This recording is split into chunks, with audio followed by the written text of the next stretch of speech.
Bismillahirrahmanirrahim. Assalamualaikum warahmatullahi wabarakatuh.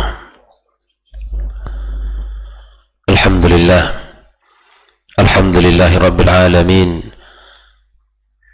Wassalatu wassalamu ala ashrafil mursalin wa ala alihi tayyibin wa ashabihi al-ghuril mayamin wa man tabi'ahum bi ihsan ila yaumiddin.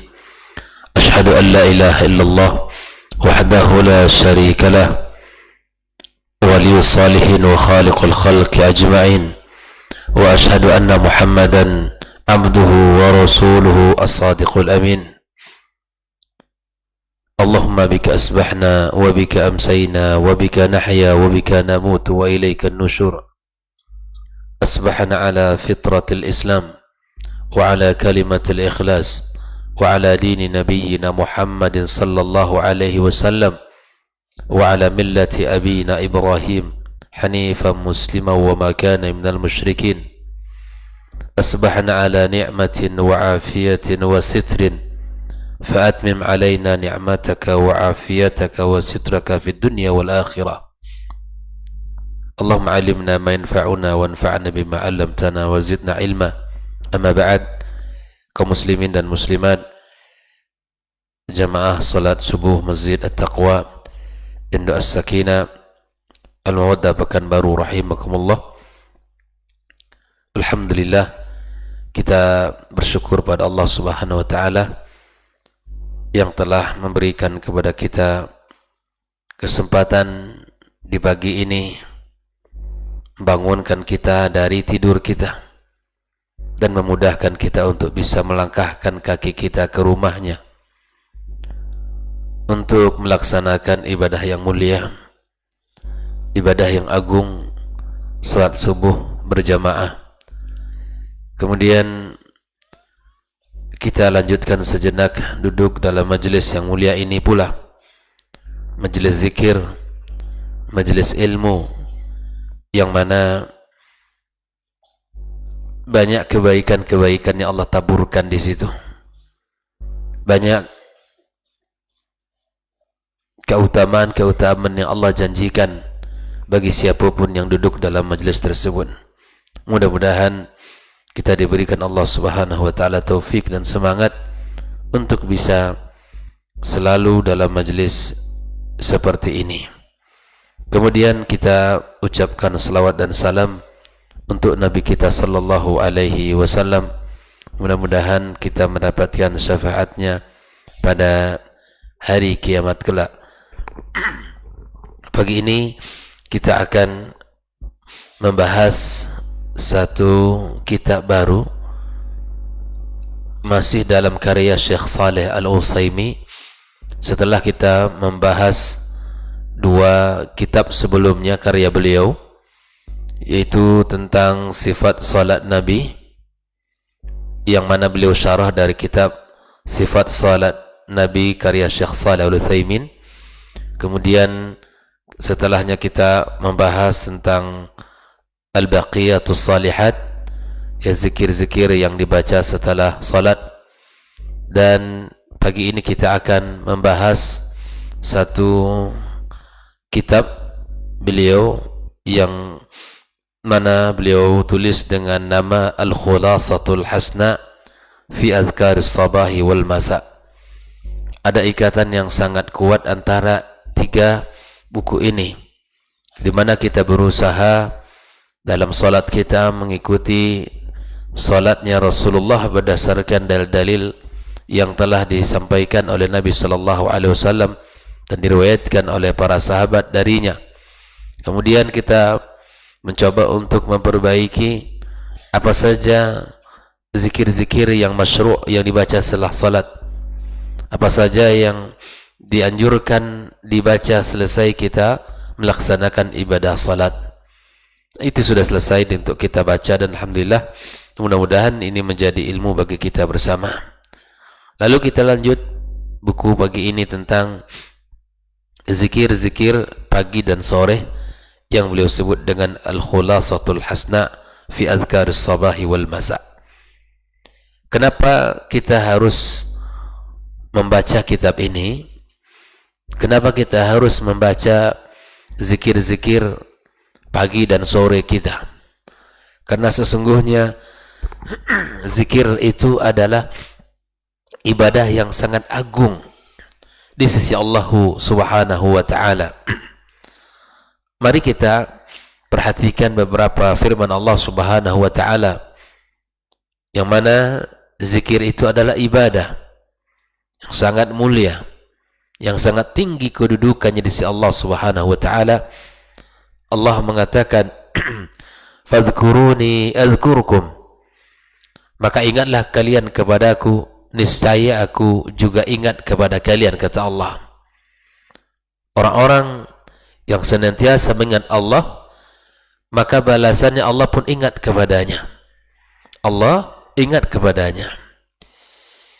Betapa bahagianya orang yang mana mampu mengingat Allah dalam dirinya, menghadirkan Allah dalam kehidupannya, dalam penglihatannya, dalam pandangannya, dalam pendengaran, dalam ucapan, segala perilakunya. Maka bahagialah orang ini. Tidak hanya sekadar dia ingat kepada Allah, tapi kemudian Allah sendiri, Sang Khalik, mengingat kita sebagai makhluknya.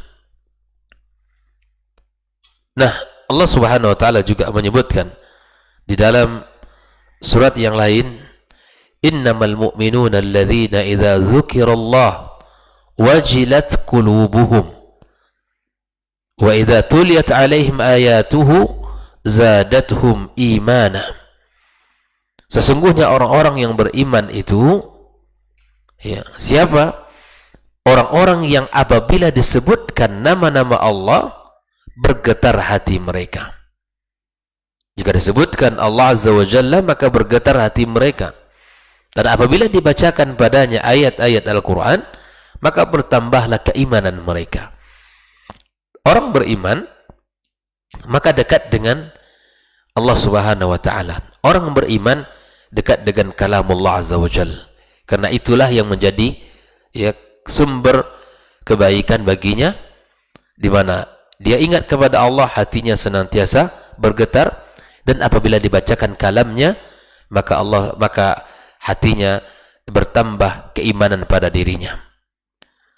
Bahkan subhanallah, di saat berkecamuk dalam peperangan pun, Allah Subhanahu wa taala tetap memerintahkan kita untuk mengingatnya. Tidak hanya pada saat kita nyaman, di saat kita tenang, di saat kita sehat tanpa ada rintangan, tapi di saat kaum muslimin berada dalam jihad fisabilillah pun, maka mereka sedang berhadapan dengan musuh-musuhnya. Maka Allah pun memerintahkan untuk berzikir kepadanya dan menjadi orang-orang, ya, bahkan itu menjadi sebab keberhasilan kita. Allah katakan, ya ayyuhalladzina amanu idza laqitum fi'atan fathbutu wadhkurullaha katsiran la'allakum tuflihun. Lihatlah ayat ini, bagaimana Allah Subhanahu wa taala memerintahkan kepada orang-orang beriman, menyapa orang beriman. Apabila kalian bertemu dengan pasukan-pasukan musuh, fathbutu, maka tegarlah kalian, kuatlah kalian untuk menghadapinya. Wadhkurullaha katsira, dan ingatlah kalian kepada Allah dengan sebanyak-banyaknya. La'allakum tuflihun, maka kalian akan beruntung. Kunci keberhasilan hidup, kunci ketenangan hidup, kunci kesuksesan hidup adalah dengan memperbanyak zikir kepada Allah Subhanahu wa taala. Di mana Allah mengaitkan zikir dengan al-falah. Ini sebuah kalimat yang bukan hadir begitu saja. Bahwa zikir itu adalah dekat dengan kemenangan. Orang yang ingat kepada Allah dekat dengan kesuksesan. Orang yang hidupnya susah, yang hidupnya penuh dengan masalah, maka obatnya adalah satu, dengan memperbanyak zikir kepada Allah Subhanahu wa taala.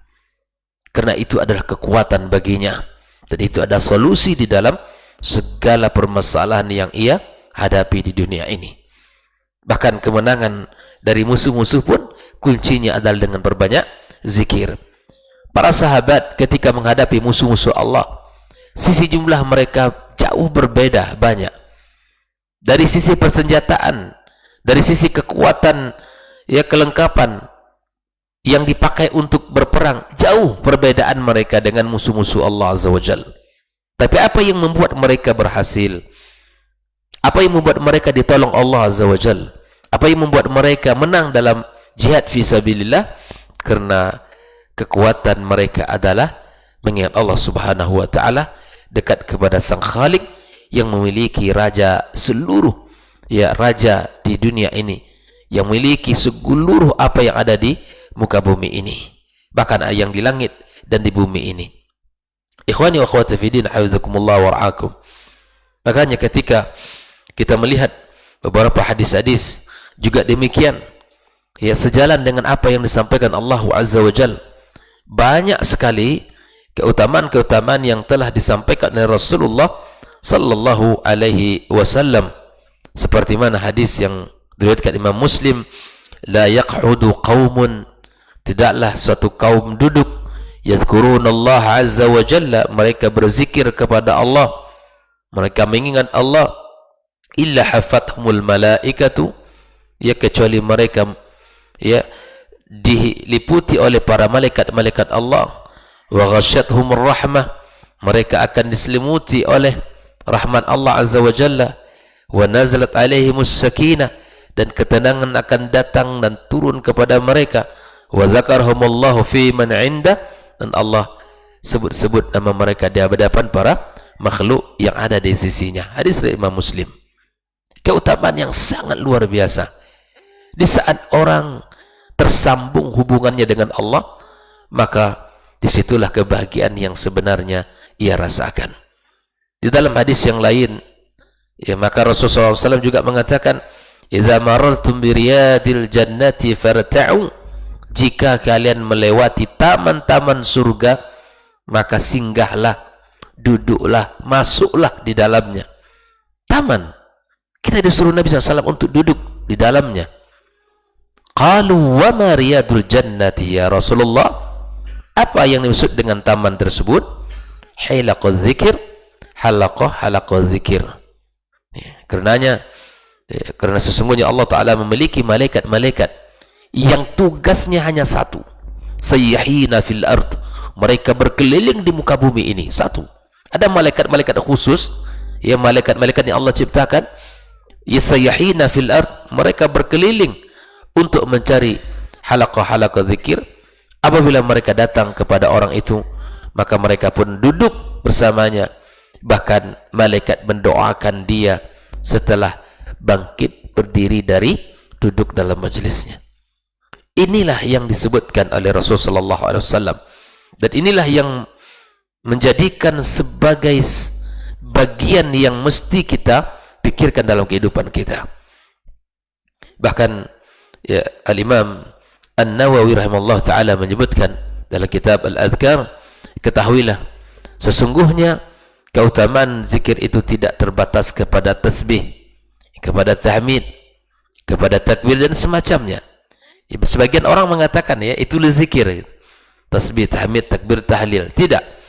Akan tetapi kata beliau, setiap orang yang beramal ikhlas karena Allah Ta'ala dengan melakukan ketaatan-ketaatan, maka dia adalah orang yang berzikir kepada Allah Subhanahu wa Ta'ala.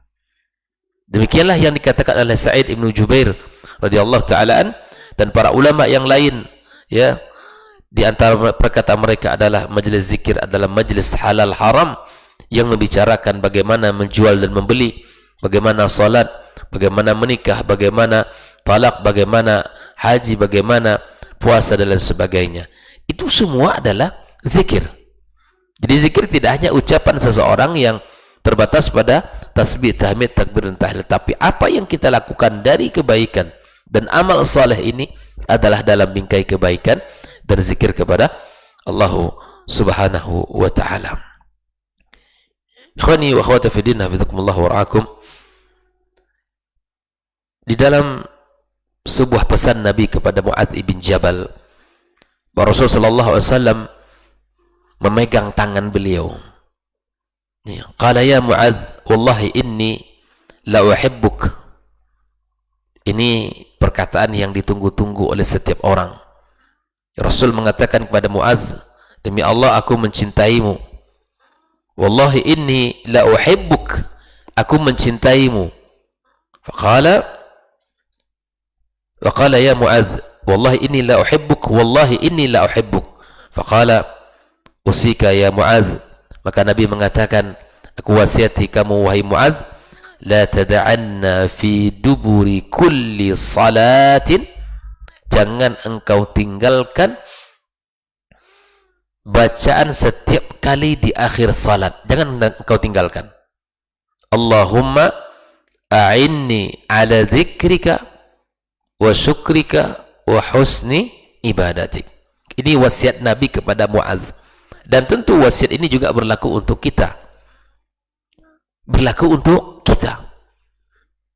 Allahumma a'inni ala dzikrika wa syukrika wa husni ibadatik. Ya Allah, bantulah aku untuk mengingatmu, bersyukur kepadamu, dan beribadah dengan baik kepadamu. Ini adalah kunci-kunci kebaikan yang diajarkan Nabi SAW kepada kita, bahwa ketika kita bisa mengingat Allah, bersyukur kepadanya, serta kita bisa beribadah kepadanya dengan cara yang baik, maka ini adalah kebaikan-kebaikan yang luar biasa yang diajarkan Rasulullah sallallahu alaihi wasallam. Ikhwani, bahkan zikir itu lebih utama dari infak, zikir lebih utama dari infak dengan emas dan perak. Barangkali orang-orang yang mengingat infak dengan emas dan perak itu ada perkara yang besar, tapi kemudian zikir yang kita baca itu, zikir yang kita lafazkan itu lebih utama dari infak dengan emas dan perak. Rasulullah sallallahu alaihi wasallam menyebutkan dari hadis Abi Darda radhiyallahu taala an qala Rasul sallallahu alaihi wasallam, ala unabbiukum bi khairi a'malikum wa azkaha 'inda malikikum wa arfa'iha fi darajatikum wa khairin lakum min infaqi adh-dhahabi wal fiddah wa khairin lakum min an talqaw aduwakum fatadribu a'naqahum wa yadribu a'naqakum. Qalu bala, qala dzikrullah ta'ala. Dari Abu Darda radhiyallahu ta'ala an, Nabi sallallahu alaihi wasallam bersabda, maukah ku beritahukan kepada kalian, kata Rasul, amal yang paling baik dan paling suci menurut Rabb kalian, dan yang paling tinggi derajatnya untuk kalian, dan yang lebih baik bagi kalian daripada menginfakkan emas dan perak, serta lebih baik bagi kalian daripada bertemu dengan musuh lalu kalian menebas leher mereka, dan pun mereka menebas dan membalasnya. Subhanallah. Maka Nabi mengatakan, sehingga apa yang dikatakan Nabi ini, para sahabat pun bertanya kepada Nabi. Qalu bala, qala dzikrullah ta'ala. Beliau menjawab, zikir dan mengingat Allah subhanahu wa ta'ala. Ikhwani wa akhwati fi din, hafizakumullah wa ra'akum.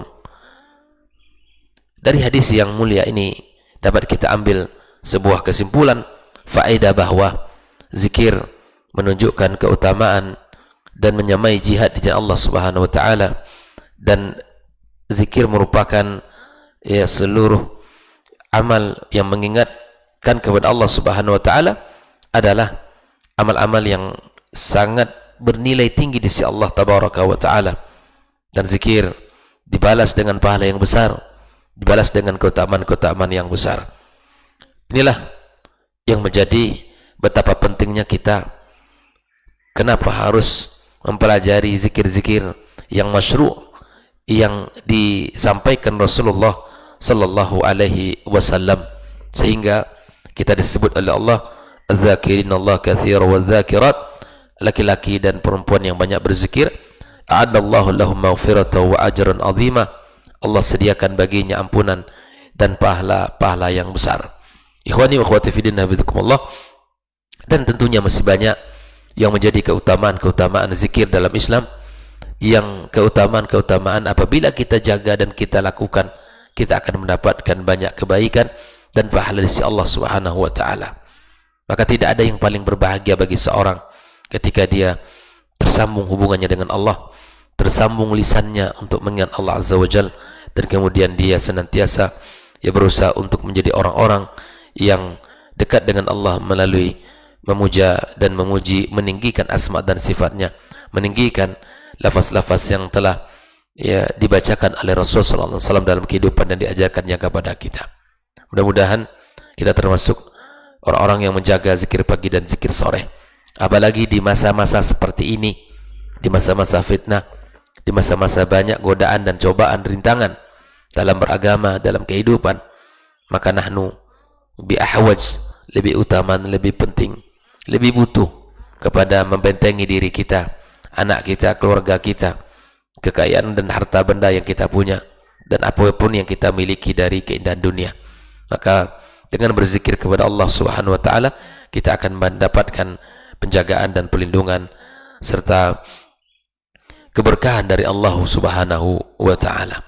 Insyaallah akan kita mulai pembahasan kitab ini pada pertemuan berikutnya, itu tentang muqaddimah beliau, mengawali dengan Bismillahirrahmanirrahim, azkarus sabahi wa waqtuha min tulu'il fajri ats-tsani ila tulu'isy syams. Beliau mengawali dengan ucapan bismillah dengan mengatakan satu judul, azkarus sabah, zikir-zikir pagi, waktunya dari terbit fajar kedua sampai tulu'usy syams, sampai tulu'usy syams.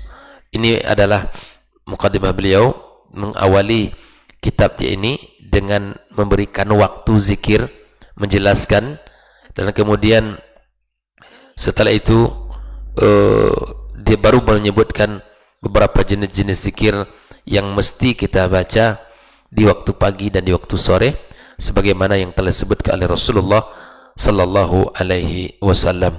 Wallahu taala alam. Mudah-mudahan muqaddimah pagi ini bisa menjadikan diri kita selalu semangat menjaga zikir-zikir tersebut dan senantiasa menjaga dalam kehidupan kita, baik itu kita sehat maupun sakit, baik itu safar maupun dalam keadaan mukim, dalam keadaan apapun kita senantiasa menjadi orang-orang yang ingat kepada Allah Subhanahu wa taala dalam kehidupan ini. Insyaallah akan kita lanjutkan pembahasan ini pada besok insyaallah dalam lanjutan kajian kita ini. Wa sallallahu ala nabiyyina Muhammadin wa sallam, wa subhanakallahumma bihamdika asyhadu an la ilaha illa anta astaghfiruka wa atubu ilaik. Wassalamualaikum warahmatullahi wabarakatuh. Dr. Dasman Yaya Ma'ali LCMA Hafizahullah, Dr. Helmi Basri LCMA Hafizahullah, Dr. Hidayatullah Ismail LCMA Hafizahullah.